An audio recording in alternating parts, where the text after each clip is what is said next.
deixe seu like, se inscreva no canal e ative o sininho de notificação. Bom vídeo!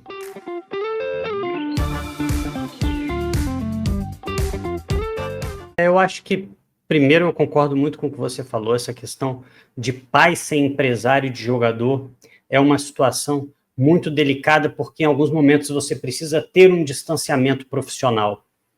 E eu acho que essa relação afetiva de um pai e filho, eu acho que muitas vezes inviabiliza que essa função seja feita corretamente, cara. Eu aprendi uma coisa, hoje eu não sou advogado, mas eu já fui. Uma vez eu aprendi uma coisa, cara, que é possível, né, que um advogado advogue em causa própria, e um professor meu me ensinou essa frase, eu nunca mais esqueci, que é: todo aquele que advoga em causa própria tem um idiota como cliente. Se isso é verdade, e se você advoga para você mesmo, por favor, não fique ofendido, mas em relações profissionais, o distanciamento faz muito bem, e eu acho que o pai do Gerson, ele cai muitas vezes nessa armadilha de vou brigar com unhas e dentes para o melhor da minha família, muitas vezes se colocando em posição de desrespeitar o clube, de causar um tumulto no clube, de talvez descumprir contratos. Então, e aí eu vou, assim como o Renan, eu quero refazer essa cronologia aqui rapidinho, que é o seguinte. Primeiro, o Gerson volta ao Flamengo porque ele quer e porque ele não está num bom momento na França. O Gerson teve um bom momento com o Sampaoli, mas o Gerson não conseguiu se manter em alto nível jogando.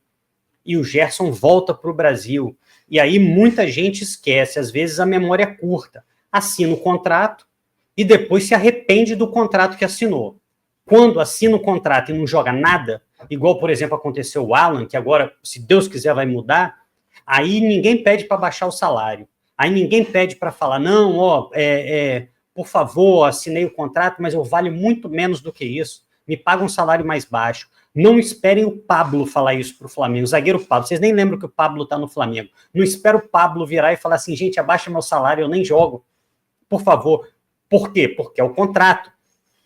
Todo contrato envolve risco. Se você assina um contrato quando você está... Não estou dizendo que jogador não pode ter valorização salarial durante o contrato, não, tá? Por favor, não me entendam mal. Mas agora você querer botar faca no pescoço do clube, sendo que assinou o contrato, é muito fácil.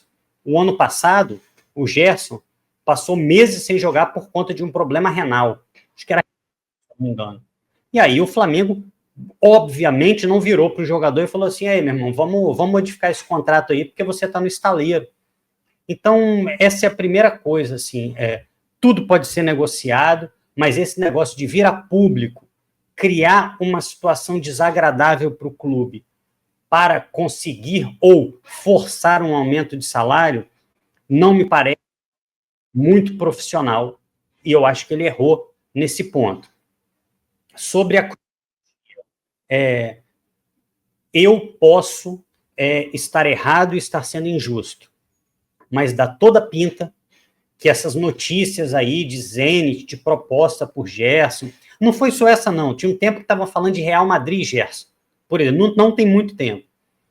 Aparentemente, foi o quê? Uma maneira de criar uma sensação de que o jogador pode negociar, que ele vai receber proposta e que talvez em algum momento ele vá sair. O Gerson tem proposta, aí daqui a pouco ele está insatisfeito, e aí daqui a pouco é o jogador, de alguma forma, forçando para sair.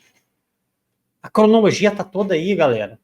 E aí agora, depois que saem essas notícias de propostas pelo Gerson, sai a notícia que ele está insatisfeito com o salário e o empresário dele falando publicamente que ele não é valorizado pelo Flamengo e colocando até em termos bem emocionais, né?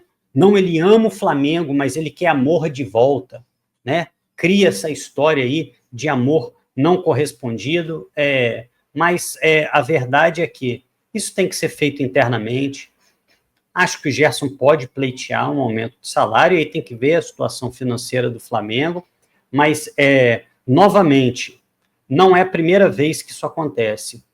Os meios utilizados pelo pai do Gerson são invariavelmente péssimos e pouco profissionais. Eventualmente, veicular notícias. Não estou dizendo que a notícia é falsa, tá? Mas essa notícia, como o Renan falou, alguém vazou. Quem foi? Não sei, mas pode ter sido o pai do Gerson. Fazendo cobranças públicas e muitas vezes até um pouco vaidoso, muitas vezes querendo aparecer um pouco mais que o filho. Isso é péssimo. No Flamengo a gente já teve, por exemplo, irmão de Ronaldinho Gaúcho, empresário dele, que assim, Ronaldinho Gaúcho é um cara muito folclórico e tal, mas nessa aí Ronaldinho já foi pego até com passaporte falso. Então, eu acho que o Flamengo precisa agir de maneira a deixar claro o seguinte: esse tipo de conduta é totalmente indesejável aqui dentro.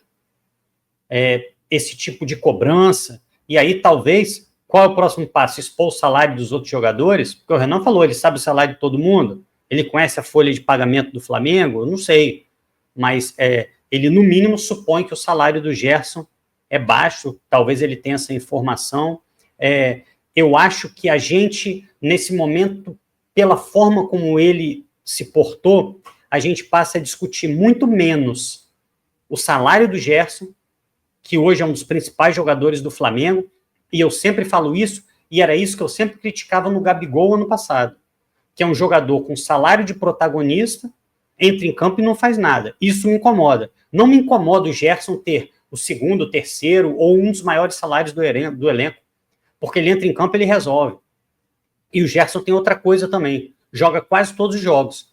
Tirando esse problema de saúde que eu lembrei que ele teve, se você pegar o que o Gerson fez ali mais ou menos de maio até dezembro do ano passado, foi um absurdo. Gerson jogava praticamente todos os jogos, uma disponibilidade absurda. Isso tem que ser valorizado também. Não estou dizendo que o Gerson não merece valorização, mas no momento em que o empresário dele puxa todos os holofotes para si, para reclamar de salário, a gente acaba falando mais muito da postura deselegante, pouco profissional do Marcão, do que para falar do salário do Gerson em si. Se a ideia é dar uma valorização do salário para o Gerson, eu vou estar aqui para apoiar. Jogadores fundamentais merecem salários altos. Eu só não gosto de desproporção. É jogador ganhando muito e entregando pouco. O Gerson entrega demais. Ele é um dos pilares do time do Flamengo. Tenho certeza que será um dos pilares do time do Flamengo durante toda essa gestão do Felipe Luiz. É um jogador de seleção, então, em relação ao Gerson, não tenho nada para falar. Em relação ao Marcão, tenho grandes restrições. E para mim, assim, por último, eu sei que é muito difícil cobrar, por isso que o Renan falou, né? Ele é um empresário pai, ou um pai empresário, não sei. Preciso pensar melhor, mas o empresário, ele fala em nome do jogador. Então, por mais que haja uma questão de confiança, por mais que seja um pai, o grande protagonista desse relacionamento com o Flamengo é o Gerson, não é o Marcão. Então, o Gerson, em algum momento, eu gostaria que, não sei se ele se sentiria à vontade para isso, mas falar o seguinte: Marcão, você fala em meu nome, você é o meu representante. Então, você precisa falar de maneira mais profissional e até mais respeitosa com o Flamengo. Eu acho que isso não aconteceu. Mas, Alexandre, boa pergunta, cara. Boa pergunta. Só para deixar claro, tá? Se o Pulgar pediu aumento, por que ele não pode? Ele pode pedir aumento. Ele pode. E se de fato ele não tem um bom salário comparativamente com outros jogadores importantes do Flamengo, eu acho até que ele merece um aumento. Mas tudo é a maneira como você pede. Falar que o Gerson abriu mão de dinheiro para vir para o Flamengo e criar uma situação desagradável no clube. Isso me incomoda mais. Mas pode pedir aumento, cara.